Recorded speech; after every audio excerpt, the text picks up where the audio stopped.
Okay, so welcome to today's training. I was laughing like when I actually came to work for the first time and saw the poster. I was just like, oh my gosh, okay, that's the only one poster. And then I just kept turning and just kept seeing poster after poster. And I thought it was quite funny because on the poster it talks about my experience, but then I looked at the picture and it looks like I'm about 10. So it's like, how does this experience, how far does it go? Which I thought was quite funny. But I thought I'll just let you know that I'm a qualified social worker. I qualified in 2011. I'm one of the managers for Phoenix Community Care, the housing provision that specialises in unaccompanied asylum-seeking children. And a broader, I would like to say, I feel really honoured to be asked by PCC to actually speak on behalf of PCC, because PCC has a long-standing work ethic, specifically within this regard, and the founders would say it's at the heartbeat of what PCC is about, and they have been working with I think a range from families to young people claiming asylum for over 20 years. So there's a wealth of experience within the room, so it's not just me here today. So please, if there's anything that you're like, oh, Miri, just add that, and you will just want to add value, like, I really welcome you, because I feel humbled being here today, and I thank you for just taking some time out to spend with me and hearing about my experience so far. So I've been with PCC for over 10 years now, which is crazy, but it's a phenomenal, I feel, like I said, just really privileged to be able to do the work that I do. So again, I wanted to just emphasize that PCC also have a very holistic outlook with charitable work globally as well. So there's work that is in Kenya, Sri Lanka, and Romania. So I just want you guys to know that, yeah, this is not just me, but also a broader sense of who we are as a company. Today, I only have an hour, and normally I've been to training that normally to discuss something so huge like this would take normally a day with lunch breaks and all of that. And so I'm very aware. Hi guys, welcome. I'm literally only getting to the aim, so you haven't missed anything. So I wanted to highlight that this will be a snapshot of some of the things that we will be speaking about today. So I would like the aim of today to explore and develop an understanding of the global refugee crisis, define, you ask, refugees and asylum seekers. We will touch on very slightly the recent changes with the Nationality and Borders Act, the journey for our young people, the asylum process, and then I would really love us to have an open discussion where we can speak about our personal spheres of influence, because for me, I think today that is really where I want to place emphasis, so that we can potentially make a change from my perspective. And then I've got some shared resources. So what I'll do is with the PowerPoint, I will send it to probably Lauren or Stuart, and then we'll get it forwarded to anyone who attended today. So again, what I would like to emphasize is my experience is specifically with unaccompanied. So there might be questions and more information that you might like to know more from a broader perspective, but I acknowledge my limitations, and I would just say that I would be more than happy we can have discussions after, and there will be an open discussion after and open to questions at the end. So but specifically speaking, taken from the Home Office, I specifically work with young people who is a specific person who at the time of making the asylum application is, or if there is proof, is no proof, appears to be under 18 and is applying in his or her own right and has no relative or guardian in this country. So that's the client group that I'll be speaking about today. So, like I said, a snapshot, but I would really like us to get a sense of the gravity of what is currently taking place. I'm sure some of you may know some of the, the things that make the news, but I would just like to give you guys an opportunity to just have, a snapshot of currently what is the refugee crisis.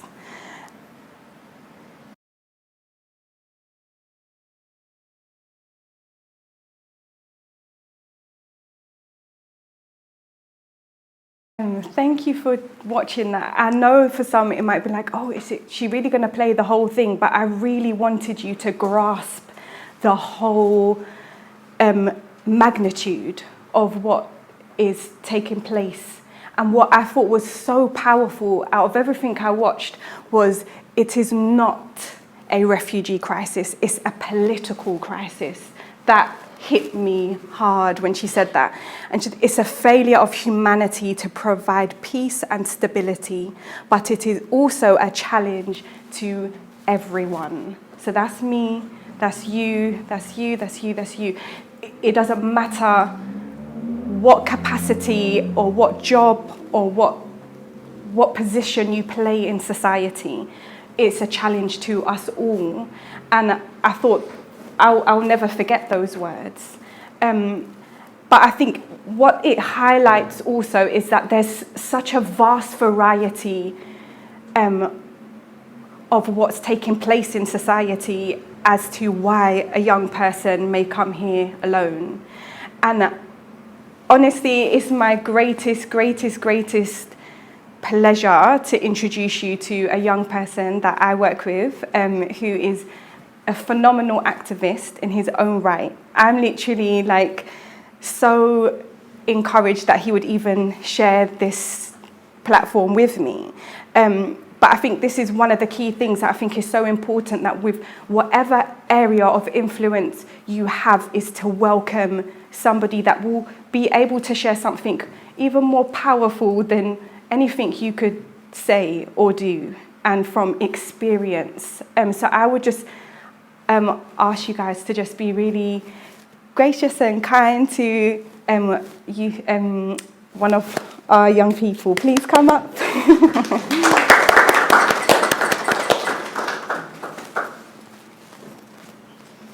Would you like to sit or would you like to stand?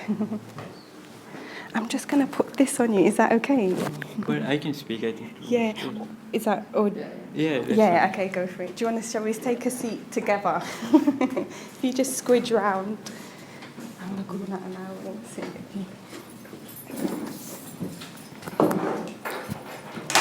I'll try and sit close to you, so hopefully the sound will pick up.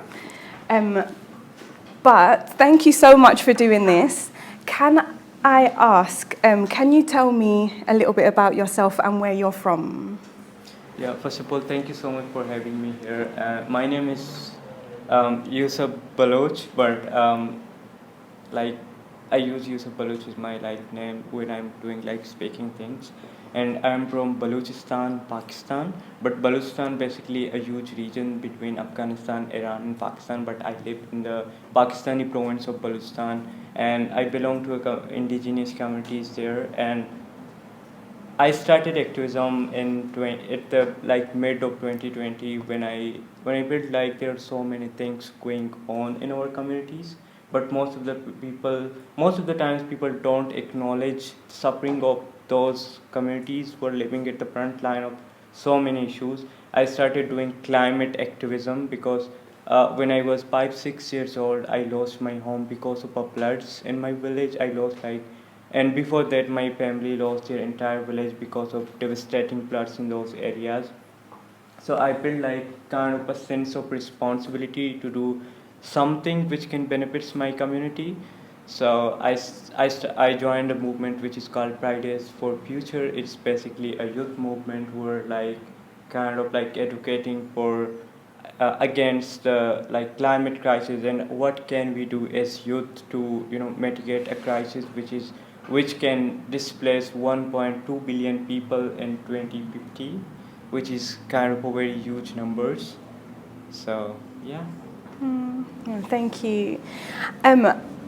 You've already explained, but we've discussed with watching the video the refugee crisis around the world, and your community have been severely affected by the climate crisis, and you've shared already a bit about the floods, and losing your home at a young age. Can you express, if you can possibly, just what is your mission, or what is something that you are hoping to achieve? Yeah, as I mentioned before, that most of the times people don't acknowledge the suffering of those like devastating extreme weather events. Like recently, just in 3 months in Pakistan, 33 million people were displaced because of the floods. Almost more than half of Pakistan were underwater, and the people who have been impacted by those disasters are the people who are living like below the poverty line, and they don't have that much resources to you know to to get into like another places, and there were like literally people were floating in the water and dying. I think more than 100 1,200 people lost their lives because of the floods, and it is one of the like biggest natural, it's not, I wouldn't call it natural because it's a man-made disaster. Climate crisis is a man-made disasters, and when you talk about the climate crisis, it's so much important that the climate crisis is connected with so many other crises like the refugee crisis. As I mentioned before, 33 million people is a lot of people. It's more than the people who have been recently displaced in Ukraine, like 7 million people. Just in 3 months, 33 million people, like the number is higher than most of the countries in European Union. So it's just like a huge number. So when I started doing so, my mission was to educate for the people who have been ignored and left behind and exploited, like extremely exploited. Like most of the times when you see the communities in Asia and Africa and like most vulnerable communities, we can see that the like the level of exploitation in those communities, even when it's natural resources or when it's their language or culture, like they have been extremely exploited. And the rich countries, and like in global north, especially talking about the north, like the rich countries developed because of the exploitation of those countries. So I think it's extremely important to acknowledge in these, especially like people who have like privilege to do something like here. I feel like I'm pretty privileged because I'm safe, I'm here, I'm speaking here. So it's my responsibility to talk about the people who have been suffering on the front lines. So, Yeah, thank you so much. So raising awareness, and I guess counteracting some of the false narratives or views or hidden views as well. Can I just ask you, this is the last question I wanted to ask you, but what would be the advice to professionals that work with young asylum seekers? Yeah, so I think like when it comes to the like most of the times like refugees coming from those communities who have been like extremely affected by so many disasters, so many like crises, even if it's a war or it's a climate crisis. So I think it's so much important for the people here to understand them what they want to do, and provide them opportunities on a field where they want to work on. Because like talking about the things where like most of the times when you have experienced things, when you have gone through so many things, and you always like, because when we talk about all those crises, I think it's important to mention about the mental health. It's kind of like a crisis. So people surviving so many things to come here to like to find a safe place and to find more opportunities to survive in a new world. So it's extremely important for the people here to take care of them on so many bases when it comes to mental health, or providing opportunities, or like behaving them in a way where they deserve. Because I feel like especially in global north, like the refugees are always like, there are so many things they are not included, they're always like excluded in so many events or platforms. So yeah, I think it's important for them to provide them an opportunity or a platform to speak. No, that's amazing. Thank you so much, Thank you so Yusuf. much for having me. So I know Yusuf has to go to college now. So I'll call you after, but thank you so much for speaking with everybody today. It's so appreciated. What is he studying? Yes, so he's studying currently applied sciences and also GCSE in maths and the final stage of English in ESOL level 1. So yes, very impressive young man. Thank you so much. See you. Bye.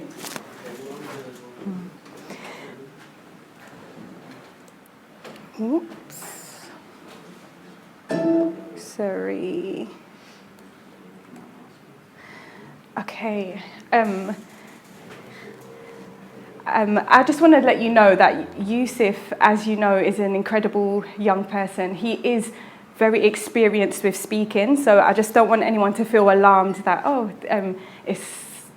it was a difficult thing for him to do, because I don't normally ask our young people to come, which is understandable, but he's a very unique and has done some extremely brave. He's part of a group of activists that are just so impressively courageous and brave. I just have the most respect. They're essentially risking their lives to raise awareness, and I get to do it at the comfort of my home with my family. So we're in a very, very, very different situation. But I feel like I've given a lot of information, but what does it really mean? And I guess one of the things that when I first started working as a social worker and specifically within the team, I just felt like there was just so much stuff I didn't know. And there was just so much stuff that I was just like, how do I not know this, and how did I not study this as part of my degree? Do you see what I mean? Because it has such a significant impact on our communities, our society, but it doesn't seem like some of the real stuff is being shared. So I wanted to just labour that for a few minutes, if you don't mind. There are 72% hosted in neighbouring countries. So this idea and the propaganda of like everybody's fighting to come into the UK is a big fat lie, okay? So I really just wanted to emphasise any preconceived ideas that, everybody's trying to just get to England, take all our jobs, and just ruin our society. That is absolutely not the case, okay? We have major hosting countries, and surprisingly, can you see the UK listed there? Anyone? No. Okay. Also, this is taken from a while back, but I just really like this specific imagery because it kind of has a lot of the European data in terms of how many asylum applications are being completed. But significantly, when you compare the numbers, I thought what would be interesting to show is how much bigger are these places? How much of a significant difference in the size of the country? Because I know sometimes we are just a small little country. Do you see what I mean? But in regard to, let's just take Germany. I'm just going to take them as one example. It's only 1.47 times bigger than the UK. But they actually have taken 147.29% more applications and more refugees. Sorry, so I was trying to get the perfect timing for him to get to college, but yeah, this was one of his slides, but what I thought was interesting, what he says is, it's always us, the vulnerable communities, who bear the brunt of the crisis we didn't create. So I think it's that propaganda, it's the same thing that we see time and time again with so many social issues, is that lots of these problems that are created are used as scapegoats to, you know, sometimes get other opinions out there that can either help political gain or various things. So another thing that I've come across, even just within my own career, is just this idea that everybody's grouped into one big family of other, when actually there's a significant difference, and those differences should be respected and honoured. So some people are like, okay, so what's the difference between a refugee and asylum seeker? So a refugee is somebody who has left their country because of a fear of being persecuted for a reason of race, religion, nationality, membership of a particular social group or political opinion, is outside the country of his nationality and is unable, or owing to such fear, is unwilling to avail himself of the protection of that country. An asylum seeker is somebody who is a person who has left their country of origin and is formally applied for asylum in another country. So they are just at the very beginning. They're at the very beginning of that process. So they could be a refugee at a later stage, but they're currently considered an asylum seeker because they're at the stage of entry of the process. And then a refused asylum seeker is a person whose asylum application has been unsuccessful and has no other claim for protection awaiting a decision. And then economic migrants will be someone who has moved to another country to work. Refugees are not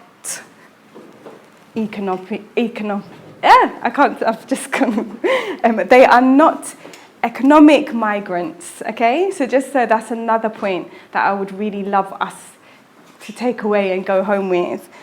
Again, because I'm going to bring it back to our young people, the year ending March 2020, 3,463 asylum applications were from the unaccompanied asylum-seeking children in the UK. So I feel like some of these facts just help put things into perspective in regards to when Yusuf is speaking and sharing some of the stats that have affected his indigenous community and his country at large.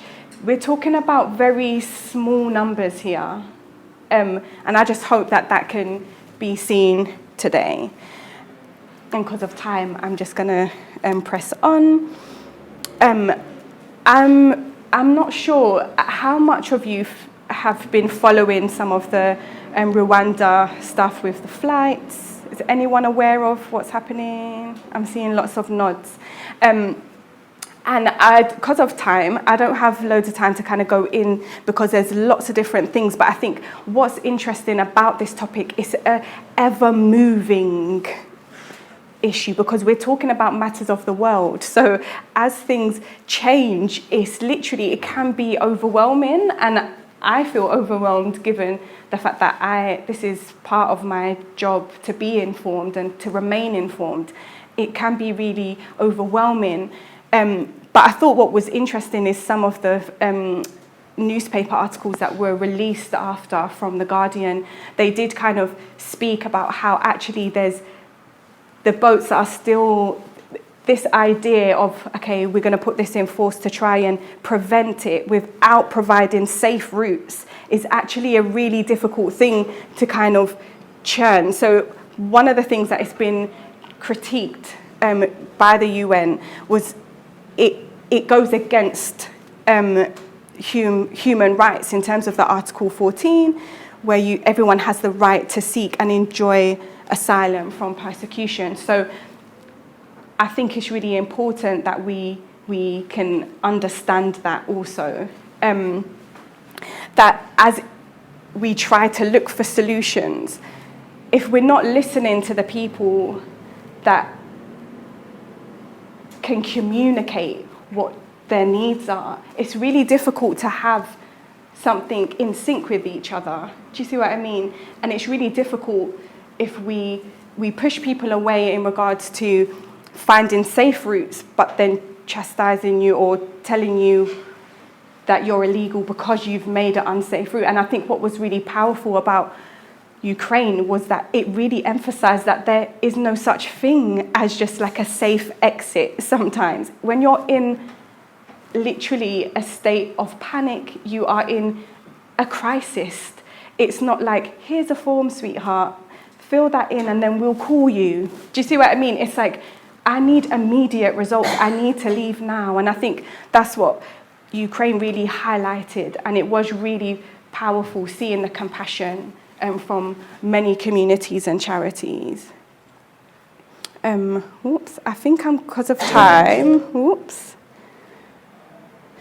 Oh, actually, what is the time? Let me just... 22. Okay, yeah, we're skipping that. Sorry, guys. But as I send it to you guys, please watch it. It's really insightful in terms of really speaking about, good practice and being aware of some of the challenges. So one of the things that I think I want to emphasize is that the journey is such a challenging journey. And I feel like Yusuf said it so beautifully, is that it's so important that we're provided the help because of our mental health. He just said that so openly to a group of strangers. I don't know how comfortable I would feel to discuss that and just say, I think I need help mentally. Do you see what I mean? Given the journey that I've done. And I think what's really interesting, I've just taken this from some of our young people that have kind of accounted what their journey was like. And I think what's really important is that for a lot of young people, they might start this journey as young as 8 years old. But it doesn't mean that they appear in London at 8.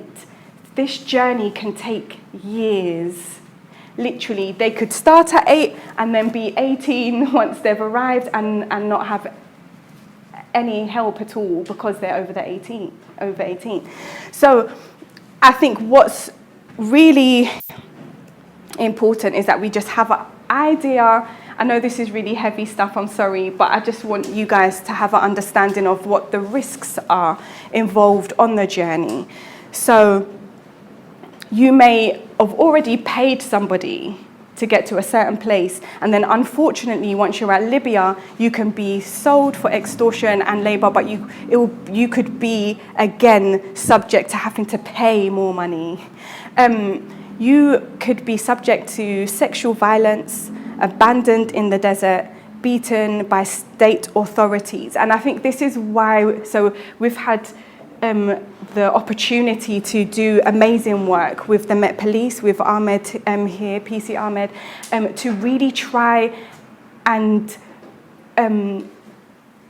just to try our best to give them a better understanding of the police in the UK, a better understanding of how things work, how to inform them to if they are stopped. Do you see what I mean? It's so important because when you've been in other countries and you've been beaten, you could just imagine someone in uniform could be the most frightening person and you might have something that you need to share because you're unsafe, but you're scared. So we've had to, over time and over years, think about how we can develop relationships. And thanks to Ahmed Mohammed from UVSU, we've been able to create that link with the Met Police. But it's thinking outside of the box within our companies, within the work and fields that we do, and think about what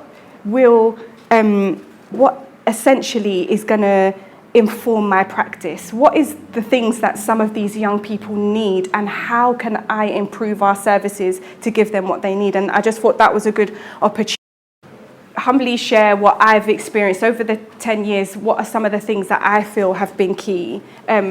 But I would say I really love this beautiful poet, Maya Angelou, her words. People will forget what you said, people will forget what you did, but people will never forget how you made them feel.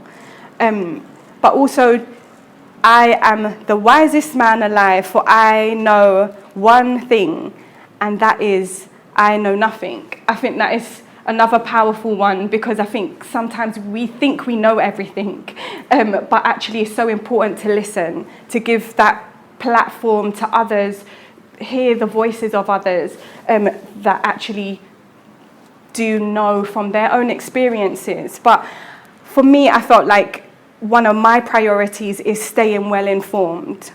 As I said, that can be really overbearing and overwhelming at times, but it's so important. Never underestimate your influence. Hostile environments are made up of hostile people. So even if we have a form to fill with someone, we can complete that form in a positive, engaging and supportive manner, or we can do it in a very hostile manner. Consider and protect the information that informs your practice values. So we have our values, but whatever your personal values, I'm specifically speaking about your practice values, is so important that we protect and invest. We invest properly and responsibly to align our professional values with what is correct information. I also love, I'm here to get it right, not to be right. That's Brene Brown. And that one little sentence in her book literally changed my life, because I feel like sometimes when you are a passionate individual, you just want to shake everyone and tell everyone this is wrong and we need to do this and we need to help. But actually, is that going to make things right? You being right. Do you see what I mean? And sometimes we sit in meetings, or we sit in different capacities, and sometimes some people, they're so defensive about coming across right, saying the right thing, being right, and never wanting to be caught out. But actually, our young people desperately need things to just get done right, if that makes any sense. So actually, okay, how can I be collaborative? It's not really about me and my voice. How can I reach out to this person who knows this, or it has more expertise in X, Y, Z? So coming to that realization is, I acknowledge my limitations. We all have limitations,